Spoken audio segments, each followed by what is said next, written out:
Detalhe, sempre houve esses sinais. Algumas vezes tinham mais uns do que outros. Agora está tudo acontecendo junto. Sabemos que cada vez mais os sinais que nos alertam a estar atentos à volta de Cristo estão se cumprindo. Todos os dias somos levados a entender que tudo o que está acontecendo no mundo é cumprimento da palavra de Deus. Até os cientistas já alertam que o relógio do fim está muito próximo da meia-noite. E a indicação de Jesus para a sua igreja é que neste tempo deveríamos olhar para Israel. Mas vamos falar da segunda vinda? Podemos falar? Ô Vilela, eu acho bacana a tua pergunta, porque tem gente que fala, não, vamos falar só da salvação, porque falar da segunda vinda a gente não entende muito, não sabe quando é. Mas eu te pergunto uma coisa, você está assistindo uma novela, você gostaria de parar no meio da novela e não ver o fim? É claro que não. Um filme. Jesus, quando ele morreu e ressuscitou, todo o discurso dele... Não era o fim. Não era o fim. Todo o discurso dele é, eu vou voltar. E aí, não só quando ele morreu e ressuscitou, antes disso, ele já falava. Mas ali ele deixa claro que ele vai voltar. Entendeu? Lá em Mateus 24, 25, no chamado sermão profético, as últimas palavras de Jesus foi sobre a volta dele. Ele fala, assim como o relâmpago que sai do Oriente e vai para o Ocidente, assim há de ser a vinda do Filho do Homem. Ele promete que ele vai voltar. Lá em João capítulo 14, está na ceia, né? Lugar onde tradicionalmente dizem que é tanto a última ceia como o lugar onde desceu o Espírito Santo. Que era uma casa que foi emprestada por um amigo de Jesus. Ele era provavelmente um essênio. E o bairro dos essênios era ali o Monte Sião. Na última ceia, que está lá, que está expresso lá em João capítulo 14, tá aquele peso, né? É. Aquele peso, os discípulos estão vendo que a coisa provavelmente vai morrer. E aí ele começa um discurso lindo, ele diz assim, não se turbe o vosso coração. Crede em Deus, crede também em mim. Na casa do meu pai há muitas moradas. Se assim não fora, eu não vou-lo teria dito.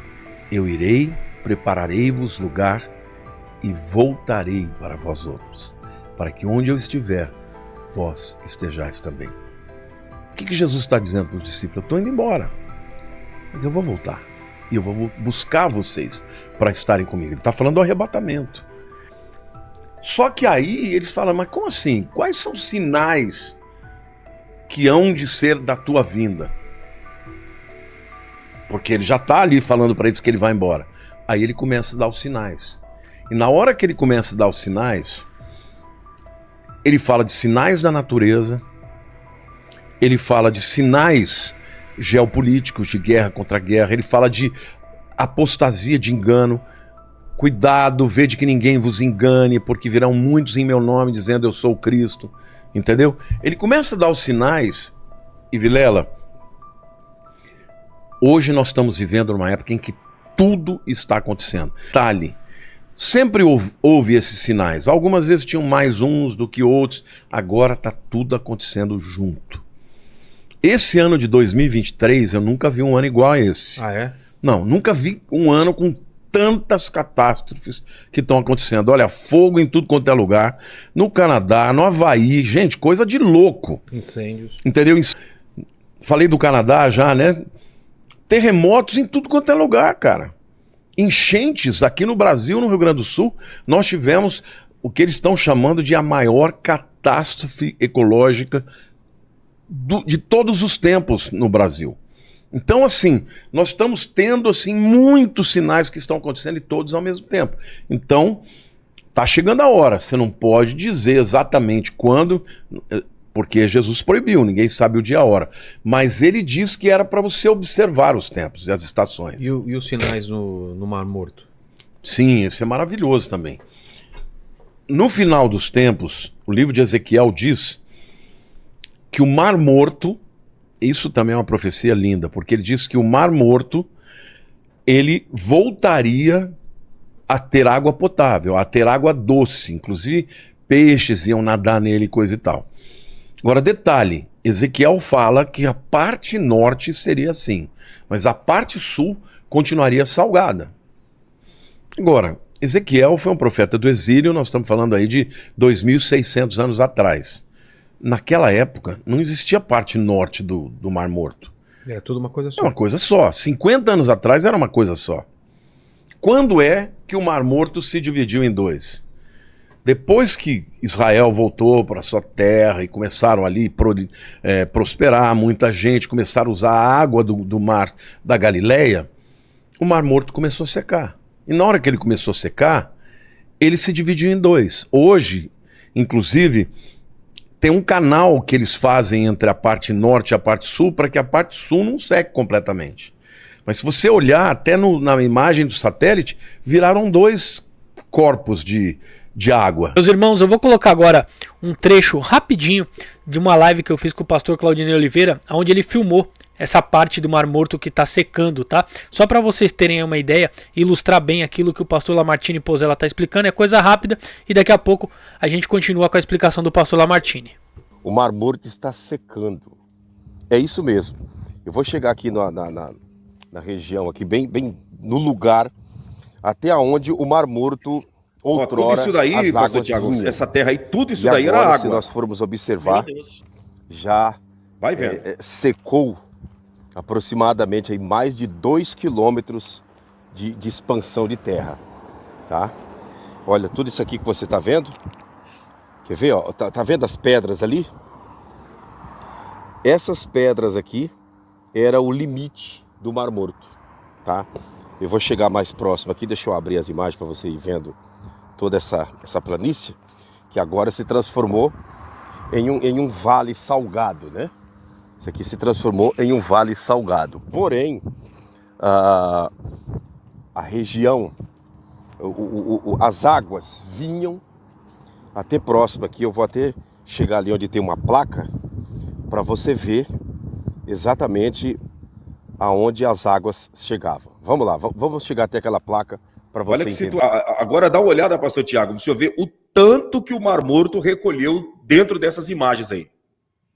Quem não conhece o local ali e vê essa imagem, ou chega ali e ninguém avisa que era o Mar Morto, vai achar que é um deserto, né?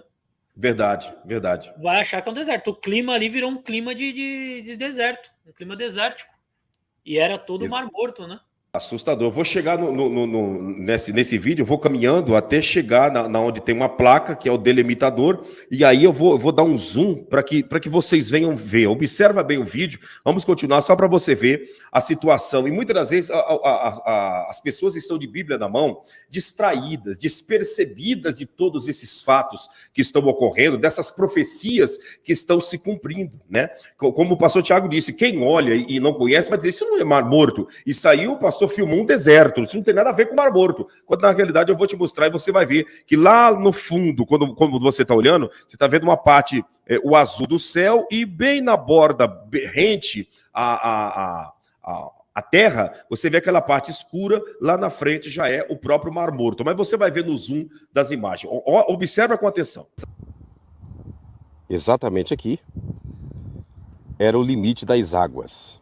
Aqui, ó. Onde você está vendo essas pedras. Tudo isso aqui era o limite das águas do Mar Morto. Olha ali, ó. Ali tem uma placa, né, escrito danger, né? Danger, perigo. Por que perigo? Perigo porque as águas estavam ali, né? Chegava até aqui, pastor Tiago, e dali em diante, se a pessoa não tomasse cuidado e entrasse nessas águas, poderia, né, sofrer algum acidente, não de morrer afogado, porque no Mar Morto ninguém se afunda, mas o perigo de sofrer algum tipo de afogamento embasado na densidade do sal, ou até mesmo queimar as vistas. Então, tem a placa avisando, perigo, né, para as pessoas. Mas, infelizmente, secou-se tudo, né, e recolheu. E detalhe, na parte norte, começaram a aparecer, veja, a água do Mar Morto está descendo cada vez mais. Então isso significa que já centenas de metros de um lado e de outro, onde havia água, não tem mais água. O que acontece? Aquela pressão daquela água sobre aquela terra não existe mais. Então, do subterrâneo, começaram a aparecer crateras com água doce, que começou a pressionar para fora. Não tem mais o peso da água empurrando para baixo, a água começou a vir de baixo para A cima. brotar de baixo. Hoje já tem mais de 9.000 crateras, chamadas de bolaines. Essas crateras de água, água doce, algumas são gigantescas, já tem peixes nadando. Eu vou colocar só mais um trechinho aqui para vocês darem uma olhada no que são esses bolaines, tá? Eu vou colocar as imagens aí para vocês darem uma olhadinha e a gente já volta mais uma vez aí com as explicações do pastor Lamartine. Dá uma olhadinha no que é esses bolaines que ele tá falando aí e como que eles estão ali bem perto do Mar Morto, né? Existem hoje pelo menos 9.000 bolaines aí na região do Mar Morto, que são esses pequenos lagos como se fossem piscinas naturais, né? Nessas imagens aí retiradas do canal Israel com a Aline, nós podemos ver esse pequeno rio descendo de Jerusalém e desaguando na região do Mar Morto. Nesses bolaines tem vida e vida até que com abundância, viu, meus irmãos? Tá tendo peixe, algas, ainda não é dentro do Mar Morto, mas esse é só o começo do cumprimento da profecia. Muitos cientistas estão ficando intrigados com o que está acontecendo ali. Por quê? Porque o solo ali, o clima e tudo em volta, o tanto de sal e enxofre que tem no chão ali, não tem como ter vida. Mas, para aí os judeus ortodoxos, essa vida que está começando até ali está indicando que o Messias dele está chegando. Mas esse acontecimento também mostra para nós que somos a igreja o tempo que nós estamos vivendo. Se eles estão aguardando o Messias, nós sabemos que o que vai vir é o anticristo, mas também que a igreja será arrebatada, que nós não estaremos aqui, nós que somos pré-tribulacionistas, não estaremos aqui para ver o que vai acontecer na terra. E esse rio, na verdade, ele vai ser aí, ter totalmente o seu cumprimento no reinado de Cristo aqui na terra. Como está escrito no livro de Zacarias, no capítulo 14, no verso 8. Naquele dia, águas puras e correntes fluirão de Jerusalém, metade delas para o mar do Oriente, o Mar Morto, e a outra metade para o Mar do Ocidente, isto é, o Mediterrâneo. E isto se dará tanto no verão como no inverno. E Yahvé será o rei de toda a terra. Naquele dia haverá um só Senhor, e o seu nome será o único nome. Zacarias 14, 8. Então, a profecia começou a se cumprir. Ainda diz lá no livro de Ezequiel que águas que correm debaixo do trono, provavelmente da fonte de Gihon, quando houver o terremoto que Cristo descer, vai descer pelo Vale de Cedron, como diz Ezequiel, e vai entrar pela parte noroeste do Mar Morto, e a água vai ficar doce. E ali vai ter nas margens vegetação, árvores. Hoje, nós estamos agora em Israel, o ônibus parou, tinha famílias de viadinhos comendo ali, já está aparecendo vida ali num lugar que era totalmente desértico. Então, assim, as profecias começaram a dar sinal, sem contar as outras do ponto de vista geopolítico. Por exemplo, a guerra. Por exemplo, o livro de Ezequiel é lindo, né? No capítulo 36, Deus fala que vai trazer o povo de Israel de todas as nações da terra de volta para a sua terra. Detalhe, ele não pode estar falando do exílio babilônico, que aconteceu aí no 6º século antes de Cristo. Por quê? Porque ele está falando que ia trazer o povo de volta de todas as nações. Então ele estava falando do exílio que aconteceu no ano 70 e depois no ano 135, quando o imperador Adriano expulsou os judeus e eles não puderam mais ficar na terra. Deus está falando, eu vou trazer o povo judeu de todas as terras de volta para a minha terra, e eles nunca mais vão sair de lá. Então, em 1948, se cumpriu essa profecia. Muita gente dava risada, dizendo, impossível, isso nunca vai acontecer. 37, Ezequiel tem a visão do vale de ossos secos. Deus leva Ezequiel numa visão para um vale terrível, seco, cheio de ossos, e Deus fala para ele, Ezequiel, o que você está vendo? Um vale de ossos sequíssimos. Eles podem reviver? Ezequiel falou, Senhor, tu sabes. Aí ele disse para Ezequiel, profetiza ao vale de ossos secos. Voltem à vida. Aí ele profetiza. Aí começa a ver um barulho. Plim, plim, plim, plim, plim. Começa a ouvir osso batendo com osso. De repente um osso daqui vem, junta com outro aqui e começou a juntar juntas, carne, pele, e de repente aparece um exército de pé. E Deus fala assim: esse exército é o meu povo, é a nação de Israel. Eu vou revivê-los. Agora, detalhe: o que aconteceu na época do Holocausto? 6 milhões de judeus foram mortos. E como eles eram encontrados muitas vezes? Em valas de ossos secos. Essa visão de Ezequiel 37 é a visão do Holocausto. Por causa do Holocausto, por causa do vale de ossos secos, o mundo ficou abismado. O mundo falou: meu Deus, não pode acontecer isso de novo. E aí a ONU, em 1947, em dezembro, decide voltar a partilha entre uma solução de 2 estados, né? Um estado palestínico e um estado judeu. Israel aceitou e os muçulmanos não aceitaram. Mas a moção foi aprovada, inclusive com o voto de Minerva do brasileiro Oswaldo Aranha. A ONU aprovou, mas não fez acontecer.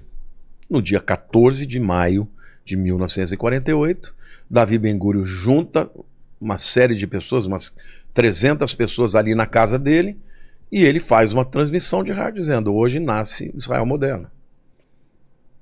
Como diz as escrituras, Isaías, pode uma nação nascer num dia? E Deus fala: pode. Assim será com Sião. E assim foi que aconteceu. No dia seguinte, estourou a Guerra da Independência. Uma guerra em que os judeus tinha minoria, não tinham armas, não tinham pessoas preparadas para lutar, e venceram a guerra.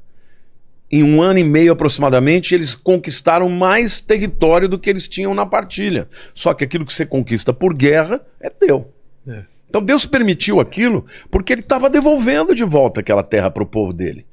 Ele prometeu em 36 que ele ia trazê-los, trouxe. No 37 ele mostra como ele ia trazê-lo, depois de um holocausto, vales de ossos secos. Quando o mundo fala: não, esse povo não pode mais nada. E Deus fala: esse é o meu povo e eu vou revivê-los. Cara, você foi para Israel.